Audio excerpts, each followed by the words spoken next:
Hello Indore. मैं हूं मनस्वी और आप देख रहे हैं इंदौर टॉक। आज 21 जून है, यानी कि आज इंटरनेशनल योगा डे है। 2015 में योगा डे की शुरुआत के बाद आज हम हमारा 7th international yoga day celebrate कर रहे हैं। और इसी के मौके पर हमारे साथ यानी कि इंदौर टॉक के साथ जुड़ी हैं काव्या शमनानी जी, जो कि खुद एक योगा इंस्ट्रक्टर हैं, जिनसे हम ढेर सारी बातें करेंगे योगा से रिलेटेड, जानेंगे योगा की इम्पोर्टेंस और उससे जुड़े कई सारे मिसकॉन्सेप्शंस।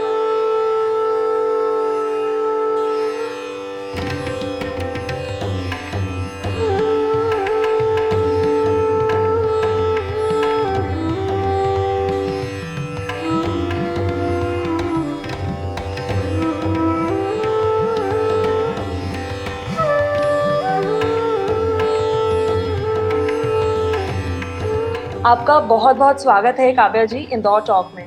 नमस्ते Manasvi, thank you for having me Indore talk. Kavya ji, आप काफ़ी लंबे टाइम से योगा प्रैक्टिस कर रही हैं और सिर्फ खुद ही नहीं कर रही हैं, लोगों को भी सिखा रही हैं। तो ऐसे में हमको लगा कि ये एकदम राइट पर्सन होगा जिससे हम योगा के बारे में बात करें। तो मेरे और शायद ऑडियंस के भी कुछ सवाल थे योगा से जुड़े जो मैं आज आपसे पूछना चाहूँगी। सबसे पहली चीज़ आपसे जानना चाह रही थी कि योगा की जो इम्पोर्टेंस है वो क्या है, और क्या आपको लगता है कि पिछले कुछ टाइम में जब से स्पेशली योगा डे सेलिब्रेशन की शुरुआत हुई तो योगा को लेके जो लोगों का परसेप्शन है उसमें कुछ चेंजेस आए हैं? योगा की इम्पोर्टेंस तो कुछ शब्दों में समाहित करना शब्द कम पड़ जाएंगे। योगा का इम्पोर्टेंस इतना है हमारे लाइफ में, क्योंकि योगा सिर्फ हमें फिजिकल लेवल पर नहीं, जैसा कि हम लोग सब समझते हैं, लेकिन स्पिरिचुअल, इमोशनल, मेंटल सभी लेवल्स पर हमें हार्मनी में रखता है, बैलेंस रखता है सभी एस्पेक्ट्स में। तो योगा का इम्पोर्टेंस एक बच्चे से लेकर बड़ी एज की उम्र तक के लिए सबके लिए है, और जितना जल्दी हम इससे जुड़ें और इसको अपने जीवन में उतारें उतना हमारे लिए उसका बेनिफिट का दायरा बढ़ता जाता है जी। और जैसा कि आपका नेक्स्ट पॉइंट था कि योगा डे के बाद से क्या चेंजेस आए हैं, तो मैं ये कहूंगी कि हाँ, लोग अब इस चीज को और अच्छे से जानने लगे हैं। ये हमारे कल्चर का एक पार्ट है। योग इंडिया की देन है, सभी लोगों को भारत की देन है। तो इस चीज को एक प्लेटफॉर्म मिला, एक आइडेंटिफिकेशन मिला योगा डे के माध्यम से, अंतर्राष्ट्रीय योग दिवस के माध्यम से, और लोग अब और इससे जुड़ना चाहते हैं। पर फिर भी लोगों के पास काफी सारे मिसकंसेप्शंस हैं, जो होपफुली आज हम दूर करने का प्रयास करेंगे। उससे पहले मिसकंसेप्शंस की हम बात करेंगे, पर उससे पहले मैं जानना चाहती कि आखिर आपकी जर्नी योगा के साथ कैसे शुरू हुई? क्योंकि अक्सर मैं जब लोगों से योगा के बारे में बात करती हूँ तो लोग कहते हैं कि हमें कोई बीमारी हुई थी जिससे हमने रिकवर किया, फिर हमको लगा फिट और हेल्दी रहना है तो चलो अब योगा शुरू करते हैं। तो कोई टर्निंग पॉइंट हर किसी की लाइफ में होता है, तो ऐसा टर्निंग पॉइंट आपकी लाइफ में क्या था? Okay, so when I was a teenager, मैं बहुत छोटी थी, स्कूल में ही थी, तब मेरे पापा मुझे एक योगा कैंप में लेकर गए थे। तो वो एक मेरे लिए स्टार्टिंग पॉइंट था। टर्निंग पॉइंट थोड़ा लेट आया, पर वो स्टार्टिंग पॉइंट था, और वहां से एक कनेक्शन शुरू हो गया कि हाँ, ये चीज में कुछ समथिंग इज देयर, वो हमें इसको कंटिन्यू करना चाहिए। तो वो कनेक्शन वहां से शुरू हो गया। फिर ये प्रैक्टिस का सिलसिला एज अ स्टूडेंट चलता रहा। फिर बीच में कई बार ऑन एंड ऑफ हुआ कि कभी जॉब है, कभी पढ़ाई है, तो थोड़ा सा इसका हमारा ऑन ऑफ रिलेशन होता रहा। उसके बाद when I got married and me and my husband share same interest for this thing, फिर we went for a course in yoga. Because we realized somewhere we were in the corporate world, both of us working, and it was a very stressful and fast life, so we thought कि योगा के साथ हम जीवन को और अच्छे से आगे जी पाएंगे, क्योंकि यही लाइफ को सीमित नहीं रखना है कि 9 to 5 या 5 तो होता नहीं है, 9 to अनलिमिटेड आवर्स होते हैं वर्किंग के, तो आप पूरा स्ट्रेस में ही रहते हो हर वक्त। तो फिर उन्होंने अपना कॉर्पोरेट जॉब क्विट किया, and I also quit my job, and we both went to pursue a course in yoga. Then we got to know कि उसका डायमेंशन इतना बड़ा है जो हम इमेजिन नहीं कर सकते हैं। So after that, no looking back, and we made it a mission for our life कि हमको इस चीज को, इस विद्या को सब तक पहुंचाना है, खासकर बच्चों तक, क्योंकि जितना जल्दी एज में हम इस चीज को शुरू करेंगे तो लाइफ लॉन्ग के लिए हम इसको अडॉप्ट कर सकते हैं। और मुझे आज भी याद है एक चीज कि मेरे पापा ने कहा था कि आप एक चीज जीवन में हमेशा हासिल कर सकते हो, हेल्थ इज वेल्थ जैसे हम बोलते हैं, तो उन्होंने जी। कहा था कि या तो आप हेल्थ चूज करो या तो वेल्थ चूज करो, ये दोनों चीजें आपको मिल सकती हैं पर you have to really work hard for it. पर एक चीज हमेशा आपको अधिक में मिलेगी, अगर आप हेल्थ के पीछे वर्क करोगे तो वेल्थ आपको सेटिस्फैक्ट्री मिल जाएगी, और अगर आप वेल्थ के पीछे भागते रहोगे तो you will somewhere be at a loss for your health. तो वो बात हम दोनों के समझ में आई कि yes we should choose health over wealth, and so we choose this path. तो इस तरह आपकी योगा के साथ जर्नी की जो थी शुरुआत हो गई। आपने कहा कि आप टीन एज में थी तब आपने योगा की शुरुआत की, तो इससे मेरे मन में ये सवाल आया है कि अक्सर क्या होता है जब हम छोटे होते हैं ना तो हमको योगा बहुत बोरिंग लगता है कि क्योंकि कंसंट्रेशन करना बहुत मुश्किल होता है, हम बहुत एक्टिव होते हैं और फिर ऐसा लगता है कि बैठे रहना, मेडिटेट करना या फिर योगा करना।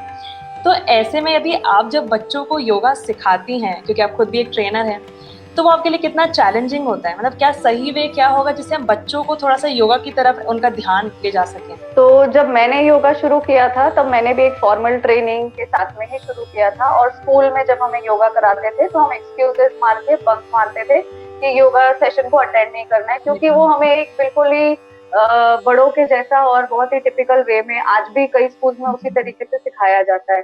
पर जब मैंने कोर्स किया और उस चीज के बारे में और पढ़ा तो मुझे पता चला कि बच्चों के लिए हमेशा एज अप्रोप्रिएट प्रैक्टिसेस होनी चाहिए जो उनके एज के लिए सुटेबल है, और उसको फिर हम लोग स्टोरीज, गेम्स, आर्ट सेशन और बहुत सारे एक्टिविटीज के थ्रू बच्चों के सामने लाते हैं।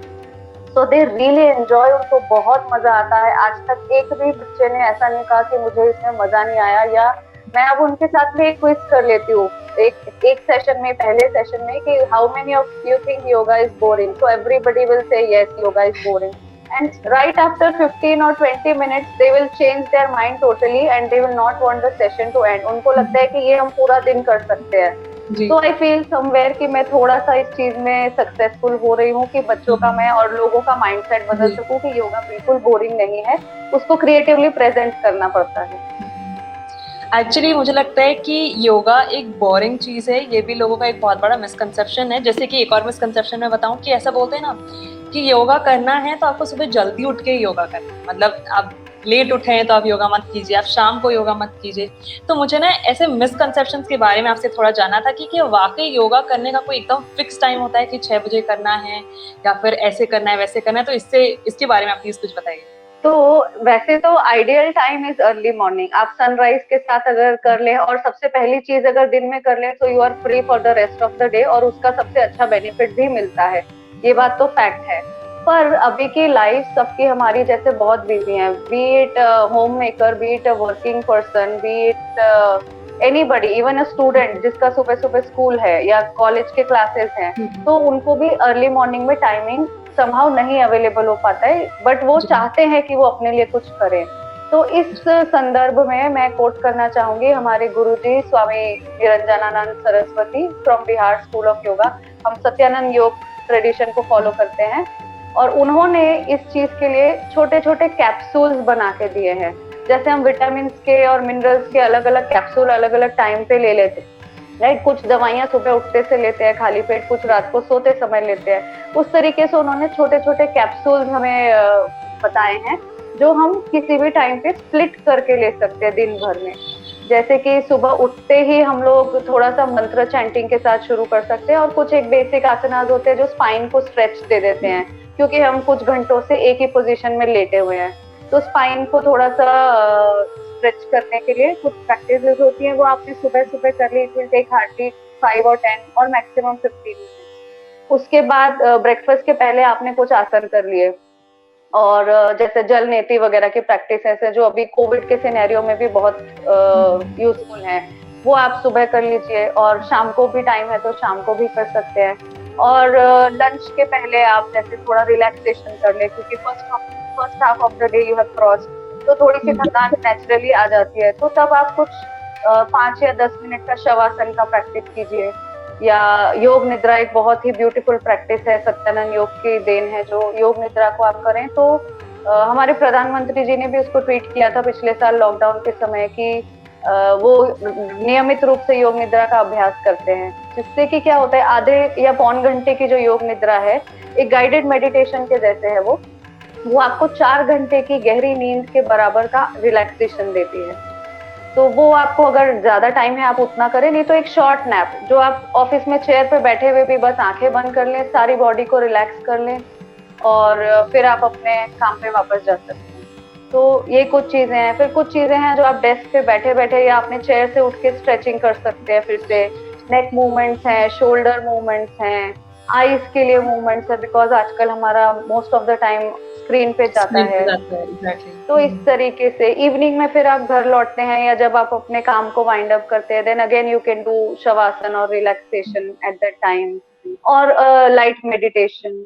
And before sleeping we can do bhramari pranayama जो हमें अच्छी नींद को इंड्यूस करता है। And then we have beautiful practices जिसको हम समीक्षा ध्यान कहते हैं या रिव्यू ऑफ द डे, जिसमें हम पूरे दिन के सभी इंसिडेंट्स को स्टेप बाय स्टेप रिकॉल करते हैं। लाइक एक मूवी हम लोग रिवाइंड में देख रहे हैं कि पूरे दिन में क्या क्या हुआ। तो वो चीज हम रात को सोने के पहले अगर कर लें तो वो क्या करता है, जैसे हम कभी कभी हमारे फोन में स्पेस फुल हो जाती है तो हमें कुछ अनवांटेड फाइल्स डिलीट करने पड़ते हैं। तो ये ऐसी प्रैक्टिस है कि रात को सोने के पहले जब हम अगर इसको रोज अभ्यास करेंगे तो दिन भर के जो अनवांटेड थॉट्स हैं, जो हमारे लिए अननेसेसरी स्पेस ले रहे हैं हमारे ब्रेन में और अननेसेसरी स्ट्रेस क्रिएट कर रहे हैं, तो वो सब चीजें फिल्टर हो जाएंगी और सिर्फ जो काम की चीजें हैं वो हमारे साथ रह जाएंगी। हमारे लिए रिफ्रेश बटन जैसा है वो। रिफ्रेश बटन जैसा, एग्जैक्टली। तो ये ऐसे कुछ छोटे छोटे टूल्स हैं जो हम दिन भर में अलग अलग टाइम पे 10 मिनट 15 मिनट निकाल कर सकते हैं। एक्चुअली मैं नेक्स्ट सवाल आपसे यही पूछने वाली थी कि वर्क फ्रॉम होम अगर हम कर रहे हैं या फिर ऑफिस में, तो कई बार क्या होता है कि मान लीजिए हम बहुत लोगों से मिले तो कभी कभी एग्जॉस्टिंग हो जाता है और हमको लगता है कि अब थोड़ा रिलैक्स करने के लिए कुछ चाहिए। खैर उसका जवाब तो मुझे आपके इसी सवाल में मिल गया। तो आपने भी इसमें मंत्र चांटिंग का जिक्र किया था, तो जिससे मुझे ये सवाल आपसे पूछना था कि कई बार जो मंत्र चांटिंग है उसका बहुत स्पेसिफिक रिलीजन से नाता हो जाता है, तो क्या ऐसे में ये एक रिस्ट्रिक्शन बनता है किसी और रिलीजन के पर्सन के लिए योगा की शुरुआत करने के लिए?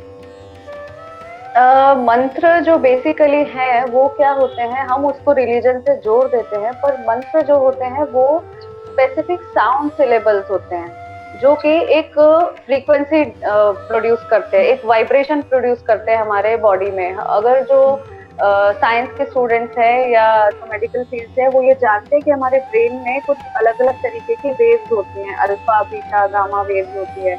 तो हम लोग उस चीज को मंत्र के उच्चारण से ऑल्टर कर सकते हैं। ये हमारे एंशिएंट कल्चर का एक बहुत अच्छा पार्ट है जो बहुत सालों से है, पर इस चीज को समहाउ रिलीजन और उसमें वो कर दिया गया है, लिमिटेड कर दिया गया है। पर इररिस्पेक्टिव दूसरे रिलीजन में भी अपने तरीके के मंत्र या वो होते हैं, तो इफ यू फील लाइक आप उससे दिन शुरू करें।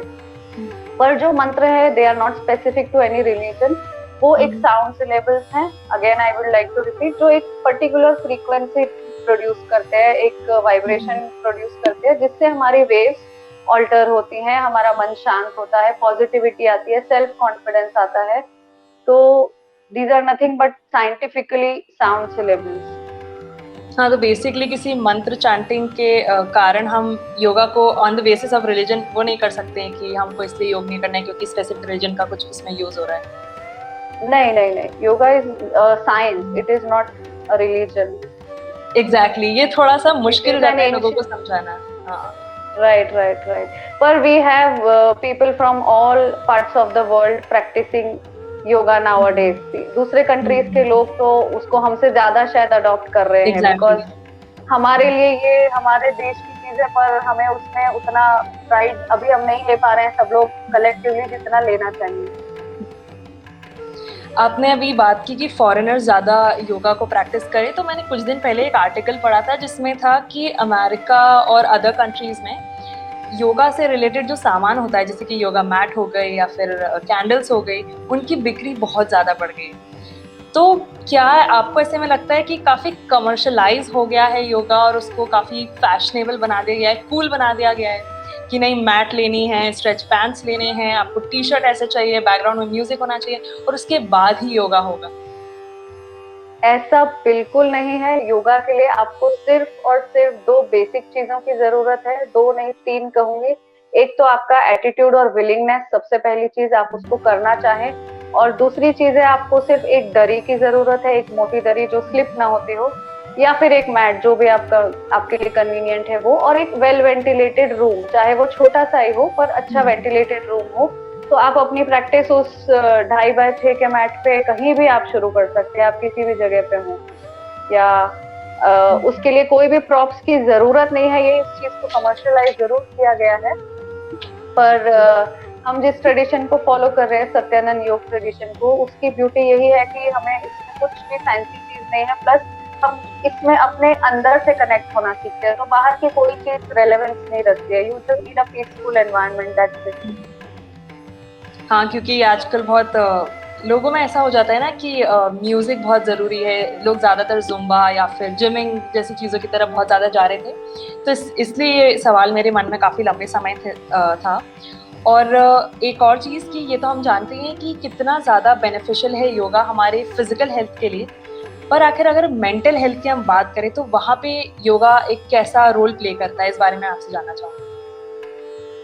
तो योगा जो है, जैसे मैंने शुरू में भी मेंशन किया कि योगा की एक परिभाषा जो स्वामी शिवानंद सरस्वती ऋषिकेश के थे, उन्होंने ये परिभाषा दी है कि yoga is an integration of the head, heart and hand. तो माइंड, बॉडी और इमोशन का एक इंटीग्रेशन जो है, एक समावेश जो है, एक यूनियन जो है, उसको हम योग कह सकते हैं। More in practical terms, spiritual terms में जाएंगे तो वो हमारे लिए connecting the individual consciousness to supreme consciousness है, which is the ultimate level, ultimate aim of yoga.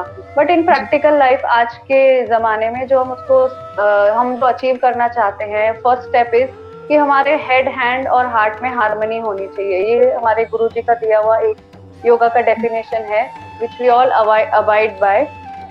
उसका मतलब यह है कि माइंड, बॉडी और इमोशन में एक कोऑर्डिनेशन होना। अब वो योग कैसे करता है? जब आप कोई आसन कर रहे हैं तो you are not merely doing a physical exercise, वो अंदर तक जाके आपके ग्लैंड्स को, आपके हॉर्मोन्स को, सब चीजों को अफेक्ट कर रहा है अंदर।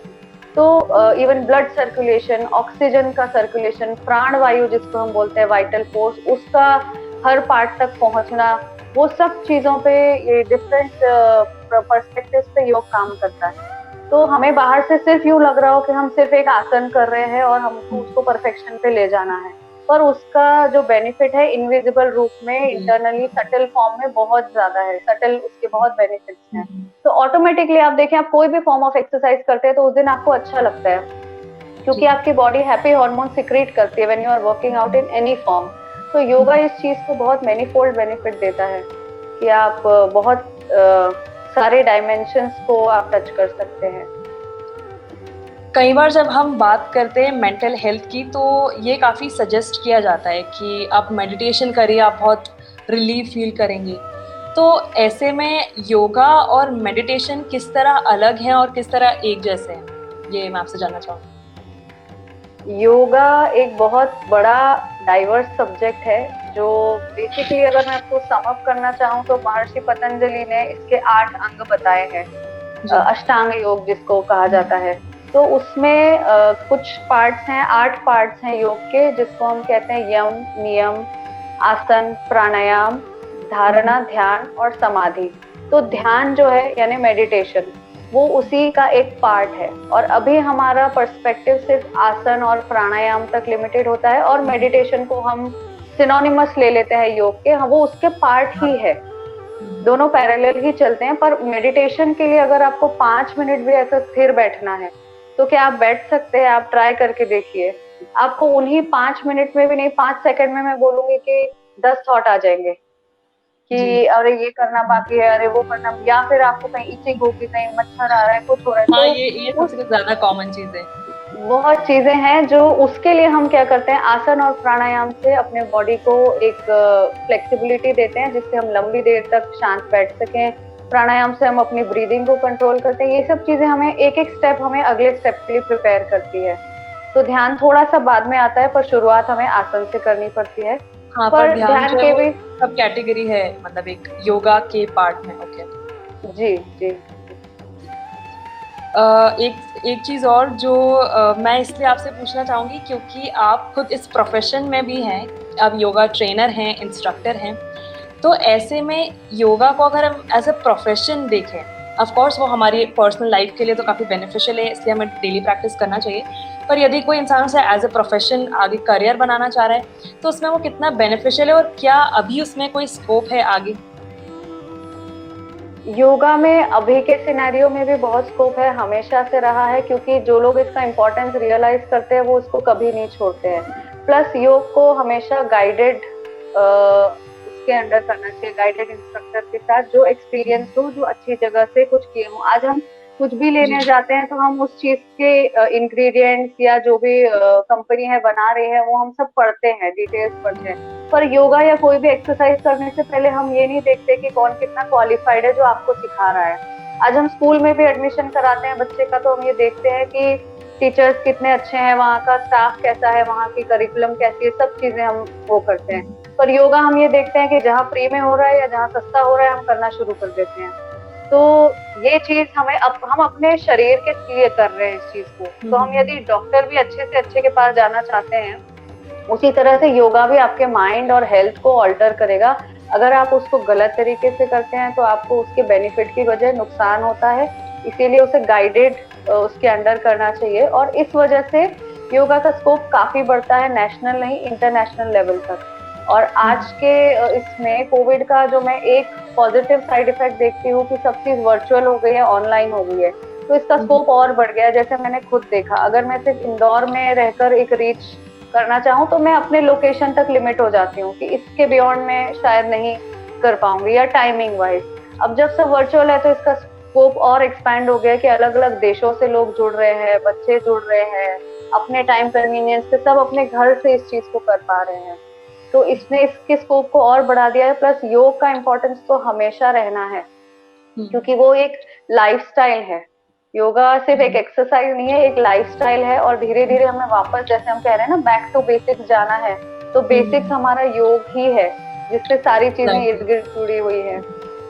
ये आपने बैक टू बेसिक वाली बात का जिक्र किया है, मैं बहुत खुश हूँ, क्योंकि अभी कोविड टाइम में सबसे ज़्यादा हमने नोटिस किया होगा कि पहले कैसे हम लोग नमस्ते करते थे पर फिर हम हाथ मिलाने लगे, और जब से कोविड आया है तो we are back to basic. तो वैसा आई थिंक अभी योगा के साथ भी है कि हम लोग नहीं इतना प्रैक्टिस नहीं करते थे, कुछ चुनिंदा लोग करते थे, पर फिर जब से इंटरनेशनल योगा डे हुआ तो फॉरेन में काफ़ी ज़्यादा प्रैक्टिस होने लगा। अब वहाँ से हम देख के वापस आ गए और अब हम लोग वापस प्रैक्टिस करते हैं। तो हाँ, ये बैक टू बेसिक वाली चीज़ तो हो रही है बिल्कुल। इंडियंस की हमारी मेंटालिटी ऐसी हो गई है कि जो चीज किसी दूसरे देश के व्यक्ति ने रेकमेंड की है, अगर वो कह रहे हैं कि अच्छा है तो हम उसे बिना उसके फॉलो कर लेते हैं, बिना इस बट के। और हमारे देश की चीजें हैं, योग है, आयुर्वेद है, या जो नेचुरल हमारे कल्चर्स हैं, वो फेस्टिवल्स हैं, वो सब हम पीछे छोड़ते जा रहे हैं। वो जो दूसरे लोग अडॉप्ट कर रहे हैं, जो कि अच्छी बात है, पर हम उसे ना भूलें। हमें भी उनसे जुड़े रहना जरूरी है, अगली जनरेशन को पास ऑन करना बहुत जरूरी है। हाँ, और योगा तो डेफिनेटली एक ऐसी प्रैक्टिस है जो सभी को, मुझे लगता है कि अपनी लाइफ में करनी चाहिए। एक्चुअली मैं अभी इतना ज़्यादा लोगों को खुद रेकमेंड नहीं करूँगी क्योंकि मैं अच्छे से प्रैक्टिस नहीं करती हूँ। हाउएवर मेरी मदर काफ़ी बोलती हैं, क्योंकि वो करती हैं योगा तो उन्हें बेनिफिट्स दिखते हैं, और मैंने अक्सर देखा है कि जो लोग योगा करते हैं वो आपको डेफिनेटली रिकमेंड करेंगे, क्योंकि उन्होंने एक्सपीरियंस किया है कि कितना अच्छा होता है। एक्सपीरियंस है, right. So this is one thing, आपको अपने आप के लिए एक्सपीरियंस करना ही है। और जैसे मैंने कहा कि ऐसा कुछ भी उसका क्राइटेरिया नहीं है कि आपको अच्छे से ही करना है। बच्चे भी जब एक एक स्टेप उठाते हैं तो लड़खड़ा के उठाते हैं, फिर एक दिन वो चलना सीख जाते हैं। तो योग में ऐसी जर्नी, आज मैं अपने आप को भी एक स्टूडेंट मानती हूँ, जो लाइफ लॉन्ग ये जर्नी चलेगी, जितना ये अनएंडिंग सब्जेक्ट है। तो मैं एक ट्रेनर से पहले एक लर्नर हूँ, एक खुद मैं एक स्टूडेंट हूँ इस चीज में। अब आपने कहा है कि आप एक खुद लर्नर भी हैं और टीचर भी हैं साइमल्टेनियसली, तो आप इस योगा डे के ओकेजन पे जितने भी इंदौर टॉक के फैंस हैं, ऑडियंस हैं, जो इस वक्त आपको सुन पा रहे हैं, उनके लिए आप योगा डे के लिए स्पेशल क्या मैसेज देना चाहेंगे? योगा डे के लिए मैं एक स्पेशल मैसेज ये देना चाहूंगी कि आप इस योगा डे को सिर्फ एक योगा डे 21 जून तक सीमित ना रखें कि हमने आसन और कुछ करते हुए टी शर्ट पहनकर फोटो खिंचवा लिया और अपने सोशल मीडिया में डाल दिया। ये योग का अभिप्राय बिल्कुल नहीं है। योग एक वे ऑफ लाइफ है, एक लाइफस्टाइल है, जिसको हमें नियमित रूप से मोमेंट टू मोमेंट, जो बिहार स्कूल ऑफ योगा का हमारा अभी मोटो है, yoga is for moment to moment. आप हर मोमेंट में उसको जिए। आप कुछ भी काम कर रहे हैं, आप अवेयरनेस के साथ कीजिए। तो जो भी आप करते हैं, आप चाहे चाय पी रहे हैं या खाना खा रहे हैं, उस समय अपनी अवेयरनेस उस काम में दीजिए, तो आपको यही योग है। Yoga is all about awareness. Awareness को हम सजगता कह सकते हैं। तो जिस काम को आप कर रहे हैं, अगर पूरी सजगता के साथ कर रहे हैं, मान लीजिए अभी मैं आपसे बात कर रही हूँ पर मेरा ध्यान कहीं और है, तो ये चीज भी फ्रूटफुल नहीं होगी और वो काम तो हो ही नहीं पाएगा, क्योंकि सिर्फ थॉट में है। तो एक ये चीज है कि yoga from moment to moment, और योगा को एक लाइफस्टाइल जैसे अपनाएं। जितना जल्दी एज में आप शुरू करेंगे उतना आपके लिए बेनिफिशियल है। हम लोग जैसे सोचते हैं कि बीमार हो गए तो चलो अब योगा का सहारा ले लेते हैं, तो योगा कोई मैजिक नहीं है कि बीमारी को ठीक कर देगा। आप जल्दी एज में शुरू करें ताकि बीमारी आने से पहले ही आप उसके लिए प्रिपेयर हो। बीमारी आएगी ही नहीं। You can, prevention is better than cure, they say, right. तो वो चीज आप जितना जल्दी एज में शुरू करें। इसीलिए अभी मेरा मिशन ये है कि मैं जितना मेरे पास इस विद्या का प्रेशर है, जितना भी थोड़ा सा पोर्शन में कुछ पढ़ पाई हूँ, जान पाई हूँ, वो मैं बच्चों के लिए और बड़ों के लिए उसको आगे फॉरवर्ड करूँ। खासकर बच्चे, क्योंकि इस यंग एज में अगर वो कच्ची मिट्टी के जैसे होते हैं, गीली मिट्टी के जैसे, तो उनको जैसा मोल्ड किया हमने वो वैसा बन जाएंगे। और अगेन इसमें पेरेंट्स की भी बहुत बड़ी रिस्पॉन्सिबिलिटी है। अगर वो खुद नहीं करते हैं तो वो बच्चों से एक्सपेक्ट नहीं कर सकते कि वो कुछ अच्छा करें। तो एक फैमिली में इसको एक लाइफस्टाइल जैसे अडॉप्ट करना चाहिए, जो हमारी दिनचर्या, ऋतुचर्या सब होती है वो फॉलो करते हुए, क्योंकि आजकल हम बहुत मॉडर्नाइज होते जा रहे हैं और इन चीजों को भूलते जा रहे हैं। तो एक यही मेरा मैसेज है कि yoga is a lifestyle and you should live it moment to moment.